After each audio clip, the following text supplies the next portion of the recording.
Olá, amigos, estamos de volta com Luz do Evangelho para darmos continuidade ao estudo do livro Religião dos Espíritos, ditado por Emmanuel ao nosso querido Chico Xavier. E hoje nós trabalharemos mais 2 capítulos.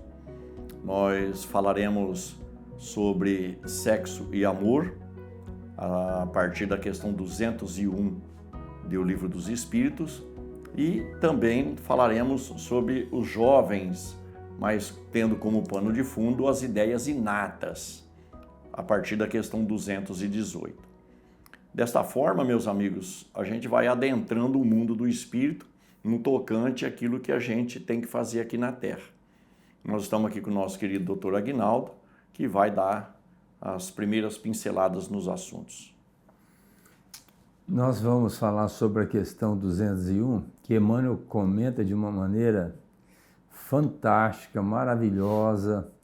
Ele faz cada analogia que a gente fica surpreso quando a gente começa a estudar as propostas dele. Mas antes de comentar essa pergunta, nós vamos voltar na 200, em que o benfeitor respondeu a Kardec, quando ele perguntou se o espírito tem sexo, né?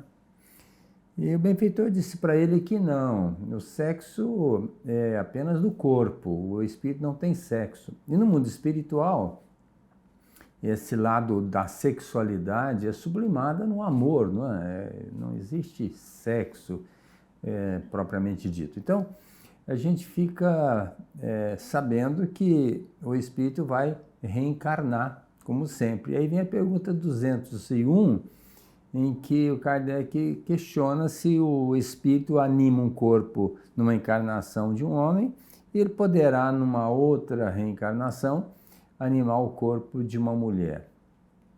A resposta diz que é sim, porque o espírito não tendo sexo.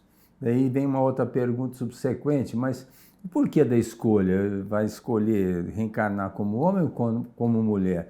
Qual que seria ali essa necessidade, qual seria o motivo da escolha? E o benfeitor vai responder para Kardec que depende da proposta evolutiva, do programa reencarnatório. Às vezes ele quer aprender algo que só como um espírito reencarnado como mulher vai aprender, como por exemplo a gestação, a maternidade. Não tem como o homem ter esse aprendizado. Então, se ele quiser aprender nessa área, ele vai escolher nascer como mulher. Se quiser adquirir uma outra aptidão, ele vai escolher talvez como homem. Isso aí pouco importa. O que importa é que ele vai nascer, que ele vai ter um programa, que ele vai realizar uma atividade com fins evolutivos. E ele falando sobre essa questão do sexo, então o Emmanuel diz o seguinte, que é uma comparação muito interessante entre o rio e o dique, né? Entre o sexo e o amor. Ele diz que o rio ele serve para muitas coisas, é útil para irrigar, para dessedentar, para alimentar uma comunidade. Então o rio é muito importante. Só que às vezes essa água ela fica represada e de uma hora para outra ela pode se soltar de um momento inusitado e gerar um problema muito grave.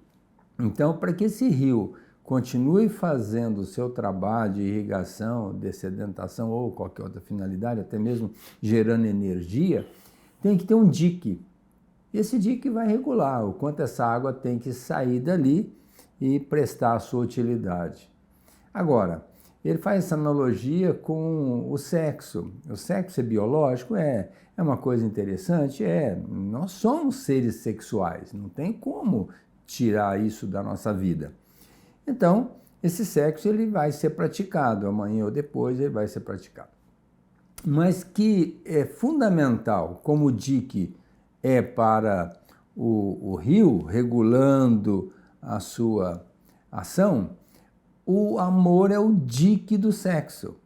Esse sexo vai ser muito proveitoso, ele faz parte, inclusive, da nossa reprodução. Sem ele, seria inviável manter esse nível de vida em termos reencarnatórios, mas precisa ter o amor para regular isso. E eu vou pedir ao Navarro que comente um pouco esse uso do sexo desmedido ou comedido, usando o amor como disciplinando esse sexo. André Luiz traz para nós de uma forma muito clara no livro Evolução em Dois Mundos o surgimento da equipagem sexual no corpo biológico dos seres aqui da Terra. É um processo multimilenar, de milhões de anos.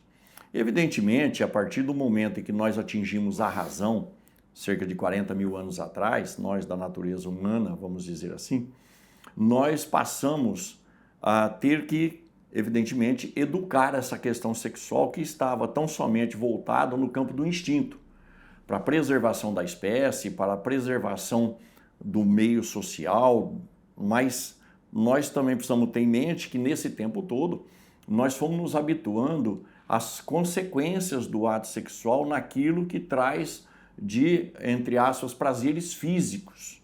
Então nós fomos nos condicionando a esses prazeres e à medida em que a gente foi desenvolvendo a nossa razão, a gente também foi desenvolvendo as paixões relacionadas ao atributo do sexo, o que facilmente nos leva às viciações e, consequentemente, aos abusos, aos desequilíbrios, aos desatinos. Tudo isso provoca problemas, não só para o nosso próprio corpo físico, para o nosso próprio espírito, mas todo abuso no âmbito sexual tem a ver com o correspondente parceiro. E tudo aquilo que a gente causa de mal para um parceiro qualquer que seja, nós haveremos de sofrer as consequências disso, porque é da lei que a gente repare tudo aquilo que fizer de errado.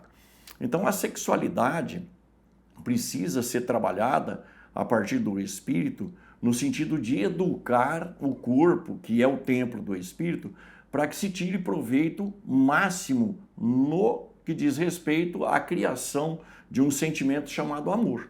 Então a comunhão dos grandes espíritos, aqueles que já se desenvolveram, estão além das sensações carnais, eles têm o que nós poderíamos chamar de conjunção sexual baseado tão somente na conjunção do sentimento amor. Nós outros aqui mais presos no mundo físico, nós ainda estamos um pouco no campo das sensações. Daí a necessidade, mais do que nunca, de corrigirmos aquilo que é excessivo, aquilo que não é prejudicial nem para nós e nem para os outros, é que precisa ser implantado através de um processo de educação, né? De um equilíbrio, de uma busca pela sensação de bem-estar, no sentido de não prejudicar o corpo e também não prejudicar o próximo, segundo propõe a questão 719 do Livro dos Espíritos, em lei de conservação. Nós precisamos cuidar não só do nosso equilíbrio, mas também daquilo que a gente pode provocar de desequilíbrio na vida alheia. E através do sexo, isso é muito fácil de acontecer.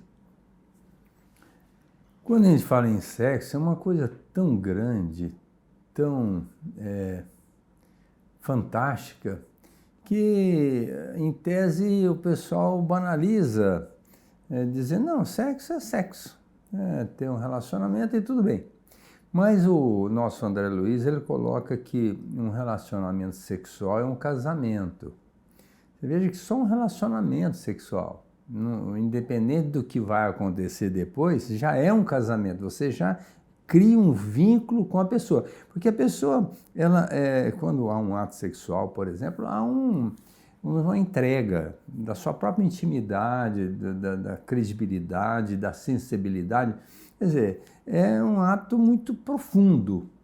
Então, quando se pratica o sexo, já tem um casamento de compromisso, de responsabilidade, de comprometimento. Então, o jovem, as grandes absurdidades que a gente cria é por ignorância. E principalmente na juventude, que a gente não tem tantas informações. E nós somos criados meio assim, à deriva, não é? Nós não temos uma disciplina, uma educação, principalmente na área sexual. É muito difícil um pai ou uma mãe falar com os filhos sobre sexo. Eles querem proibir, não pode ter, ou tenha e curta bastante, mas sexo é de extrema responsabilidade. O sexo não é livre para fazer como os animais fazem, e que, aliás, eles são até muito respeitosos, porque o sexo, o animal, acontece no momento em que há a proposta da fertilização. Eles não banalizam o sexo, tendo sexo a qualquer momento, salvo em raríssimas exceções. Agora, o ser humano já cresce olhando para o outro e já pensando quando é que vai ter sexo, o que vai acontecer. E era hora dessa criatura, jovem ainda, ser bem orientada, porque o sexo por sexo, sem esse amor, sem esse respeito, gera problema. Por exemplo, a gravidez, que é muito frequente antes do casamento. E aí a pessoa pensa num aborto. É muito complicado. Num relacionamento sexual gera ali uma paixão, uma ligação muito profunda, de repente a pessoa banaliza, larga a outra como se fosse um objeto que você usou para o seu bel prazer. E a outra pessoa vai se sentir muito mal, muito frustrada, porque ela aspirava um sentimento maior que é o amor, e não houve. Essa pessoa pode ter comportamentos muito complicados, comportamentos em desalinho, chegar até o extremo de um suicídio, que a gente está, principalmente na área médica, a gente vê isso, quando a pessoa é preterida, ela quer resolver o problema buscando evadir-se da vida. E isso é responsabilidade não só da pessoa, como do parceiro que se permitiu abusar do sentimento dessa pessoa. Quando a gente tem, por exemplo, um casal que está lá casado e está indo mais ou menos bem, às vezes até bem, mas surgiu uma oportunidade de uma ligação com um dos dois, tanto com o homem como com a mulher, e a pessoa já começa a infiltrar ali, querendo tirar partido daquela pessoa, daquele momento. E às vezes chega a ruptura da conjugalidade. É responsabilidade, sim, de quem procurou, de quem infiltrou, de quem quis apenas ver o lado da sexualidade, que é muito frequente. Dificilmente uma pessoa penetra num casamento, numa conjugalidade, pensando ali em ajudar, em querer auxiliar, em querer, vamos dizer assim, suprir as necessidades da criatura. Não, pelo contrário, quer tirar proveito. E aquele pensamento fixo emite vibrações que podem encontrar ressonância na outra pessoa que está participando ali daquele casamento, feliz ou infeliz. E essa ressonância faz com que a pessoa que está no casamento se afeiçoe a essa que está se permitindo. E aí vai ter uma ligação, às vezes, com a ruptura da conjugalidade, com consequências gravíssimas em nível familiar, e essa responsabilidade é nossa. Então, Emmanuel fala que quando nós vamos tomar qualquer atitude em nível sexual, que a gente reflita muito, pense bem o que nós estamos nos propondo a fazer, porque o que vier por conta desse sexo, a partir de então, é de nossa responsabilidade. E Emmanuel também vai tocar no assunto de uma forma que nós todos precisamos prestar atenção também, porque todo abuso gera, evidentemente, uma dor, um transtorno, e nós seremos responsáveis por isso. Então haverá necessidade, muitas vezes, de um espírito inverter sua polaridade sexual de uma existência para outra, quando ele terá necessidade de voltar na condição inversa. Então imaginemos um homem que abusou excessivamente, abusou demais do sexo feminino. Ele virá na condição feminina, carregando consigo até mesmo o seu psiquismo masculino numa reencarnação compulsória, chamando ele a sentir aquilo que ele fez passar. O inverso também é verdadeiro. Uma mulher que fez de tudo no sentido de abuso com relação ao elemento masculino, haverá de vir na condição invertida, biologicamente, mas com o psiquismo feminino. Consequentemente, nós todos estamos nessas condições vivenciando um período de provas misturado com algumas expiações. E que se pede para todos, inclusive para os héteros, que se pede tão somente disciplina, equilíbrio e uma certa noção de responsabilidade geral, para que a gente não crie problemas ainda maiores. Essa questão é muito delicada e nós precisamos estudar isso com profundidade, mas sempre será a cada um segundo as suas obras, diz o Senhor Jesus para todos nós. E aí nós precisamos então, já que a gente retorna para o mundo material em função das necessidades reencarnatórias, a gente volta a se tornar aqui nascituro, criança, jovem, que é o tema da segunda questão que nós pretendemos refletir aqui, a partir da questão 218, onde se estuda as ideias inatas, ou seja, as ideias que nós trazemos, porque nada se perde, tudo aquilo que a gente vive, tudo aquilo que a gente experimenta com um mínimo de sentimento, um mínimo de sensação, acaba por se sedimentar na nossa memória espiritual. E, evidentemente, algumas questões, algumas coisas dessa memória espiritual virão através de ideias inatas para uma nova encarnação. Consequentemente, nós trazemos um baú, vamos dizer assim, de experiências para um novo processo de aprendizado, de sequência da nossa vida aqui, o que evidentemente vai precisar muito da educação, a responsabilidade principal dos adultos que vão receber esse jovem e serão responsáveis por ele aqui na Terra. O processo reencarnatório é uma coisa muito séria e muito complicada, não é tão simples.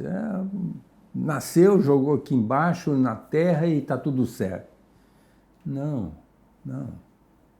Mesmo porque para a gente reencarnar, nós temos que passar muito tempo no plano espiritual refletindo sobre todas as nossas falhas que nós nos permitimos aí no pretérito.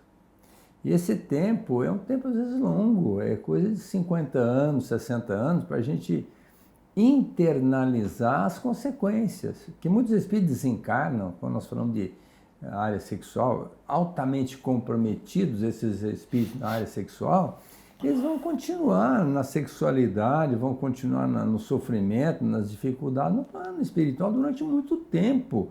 Até que chega um momento que vai bater um chamamento na consciência e dizer, bom, eu tenho que refazer caminho. Aí é que ele vai reencarnar. E quando ele vai pretender a reencarnação, ele tem que ser, primeiro, atendido pela espiritualidade, equilibrado, ter consciência da gravidade da reencarnação, o programa que vai ser feito em função daquilo que ele falhou, com o propósito de acertar, porque ninguém programa para errar, é para acertar. Então, é um estudo muito profundo, onde vai envolver muitas criaturas, não só no atendimento a esse espírito comprometido, como amanhã ou depois vai ter engenheiros que vão programar no mapa genético o futuro corpo, a inversão do sexo ou não, onde vai nascer, com quem vai amanhã ou depois se casar, quantos filhos vai ter. Isso é um programa e envolve muitas criaturas. Não é só pegar a pessoa, você está desencarnado, você quer reencarnar? Tudo bem, reencarna. Não, é um programa muito profundo. Então, quando uma criança vem no ventre materno, a proposta é evoluir, crescer, progredir espiritualmente, no intelecto e no sentimento. Isso aí é regra geral para todo mundo. Agora, quando essa criança vai ser gerada, ela já vai ter um ambiente dentro do ventre materno. E aí é muito importante que os pais tenham consciência da responsabilidade desse sexo. Porque às vezes a criança, você engravidou agora, eu não queria, é um péssimo momento, já há uma rejeição. E quando reencarna, já fala assim, eu quero uma criança, mas do sexo feminino, loirinha, dos olhos azuis. Nasce um menino do cabelinho preto, dos olhos castanhos, quer dizer, já é uma rejeição. Então, tem que começar já a aceitar esse espírito desde a concepção. Está preparado, maduro, nós nos amamos, nós nos casamos, nós queremos ter filhos. Quantos filhos nós vamos ter, que é a ideia inata que o Navarro fez referência. A gente traz até quantos filhos a gente tem programa. Às vezes chega aqui e diz, não, eu quero só 1, 2, chega, mas a verdade é que às vezes programou 4, 5 ou 6, de acordo com a necessidade. Isso vem dentro da gente. Só que a gente bloqueia atendendo às nossas necessidades materiais. Eu não quero sofrimento, não quero problema, eu não quero nem ter filho. Aí mora o perigo, porque nós estamos contrariando um programa. E quando a gente tem esse relacionamento na conjugalidade bem feito, a gente vai dizer assim, bom, vamos ter o filho? Vamos. Então agora é o momento certo, está tudo arrumadinho, vamos ter o filho. Esse filho, quando a gente tem a notícia da concepção, deve ser um motivo de alegria. a mãe vibrando positivamente, o pai também, conversando com aquele espírito, dando as boas-vindas desde aquele momento. E aí a criança vai nascer, entre aspas, duplica a nossa responsabilidade, porque agora a criancinha sai do ventre e vai viver aí nesse mundo holístico, né? Então precisa ter cuidado para não cair, para não machucar, ensinar as primeiras palavras, o aleitamento, a alimentação. Então veja, nós estamos só começando a falar de reencarnação. Agora imagine esse jovem que chega e precisa ser trabalhado durante uma vida para realmente se justificar perante a reencarnação e crescer, progredir espiritualmente. Quando nós renascemos aqui na Terra, nós temos um período de adaptação, e evidentemente de adaptação ao corpo biológico, que demora alguns anos para se estabelecer definitivamente, e sempre isso vai acontecer por volta dos 7 anos. Não é regra geral, mas é por volta dos 7 anos. Depois, Emmanuel nos fala que lá no começo da adolescência, o espírito faz um balanço daquilo que ele trouxe das outras existências como perfil da sua personalidade e daquilo que foi ensinado para ele na atual encarnação.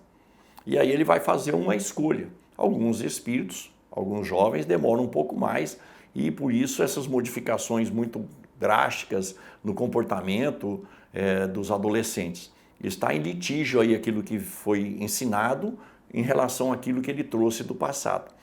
Daí fica muito claro para nós outros a necessidade da educação, do exemplo dos pais, da orientação segura, da orientação religiosa, para que esse espírito se encaixe no programa reencarnatório que foi feito. Como o doutor bem disse, os detalhes são imensos e sempre no sentido de dar o máximo de possibilidade para o espírito crescer. Se nós, enquanto pais, formos negligentes, se nós formos inconsequentes, nós vamos permitir que esse espírito continue exatamente do jeito que era na outra existência.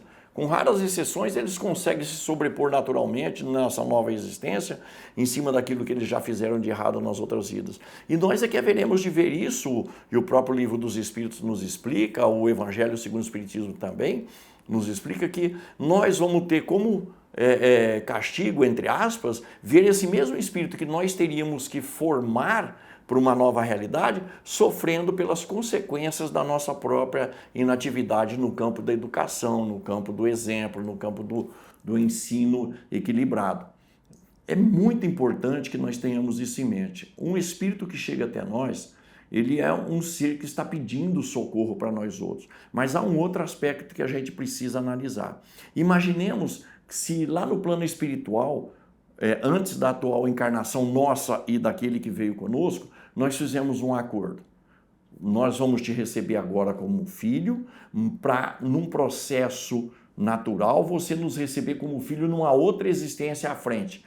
Imaginemos se nós não estruturarmos esse jovem agora, nós vamos vir filho dele na outra existência, perpetrando aí os desequilíbrios e ninguém se conserta. Então a responsabilidade é muito grande e a gente precisa deixar isso muito bem claro no nosso dia a dia, diante daqueles que estão sob a nossa responsabilidade, sejam filhos, sejam netos, sejam sobrinhos, aqueles que estiverem no nosso raio de alcance, nós temos responsabilidade sobre eles. Então, essa educação, ela vem mais pelo exemplo. A palavra desperta, mas quem arrasta é o exemplo. Nós que lidamos aí na área de assistência social, dentro da nossa casa espírita, a gente vê muitas criaturas muito vazias em termos de comportamento, deixando muito a desejar. Mas quase sempre são crianças abandonadas, são crianças que não têm o respaldo, não têm uma formação religiosa, não têm um afeto, carinho, não têm ali aquele ambiente agradável que toda criatura espera dentro do lar. E aí ele vai, logicamente, não vai dar um bom espetáculo no trampolim da vida. Exatamente porque ele não teve esse embasamento, essa educação tão importante do espírito, né? Porque a gente fala educação, às vezes a pessoa acha que é educação letiva. Tudo bem, contribui com a instrução, né? Com a intelectualidade. Mas a maior educação é aquela de comportamento, onde a gente vai falar para o filho, olha meu filho, você procura ser correto, procura ser um homem de bem, você procura pensar sempre em não prejudicar as pessoas, em auxiliar e dar um exemplo. Como outro dia, uma senhora me apresentou uma criança de 2 anos de idade e que faz a campanha Alta de Souza. Então ela disse assim, olha doutor, essa menininha vai comigo no Alta de Souza desde a gestação, ia no meu ventre, depois que saiu levei no colo e agora ela já chega na casa e já pede alguma coisa para trazer, para distribuir para as criaturas necessitadas. E aí eu perguntei, mas o que você pretende fazer com essa campanha que você está participando? Ela falou assim, ajudar aquele que não tem comida. Quer dizer, ela foi informada de que aquele trabalho era para pegar alguns mantimentos, para fazer uma cesta e dar para as pessoas carentes. Então, olha o que é educação. Essa mãe que faz a Alta de Souza, o pai também, já levou aquela criança e começou a doutrinar. E ali então vem o respeito pelo outro em sentido amplo, até em nível sexual também, que deve ser um programa muito forte para evitar que essa pessoa se comprometa na trajetória da vida. Então os jovens precisam muito do respaldo dos pais. Eles serão amanhã o que os pais fizerem deles hoje. Por isso que a gente precisa educar, não perder essa chance, dando esse compromisso que é de receber esses filhos na nossa casa, no nosso reduto doméstico. Navarro. Chegamos ao final de mais um dia, né, doutor de trabalho? O assunto, meus amigos, é extenso, evidentemente, cabe sempre a nós a obrigação de buscarmos novas informações, estudarmos doutrina espírita, à luz do Evangelho do Senhor Jesus, para nós compreendermos do que se trata o nosso processo de reencarnação. Muito obrigado por estarem conosco e fica o convite para a próxima oportunidade. Um abraço a todos, com muita paz.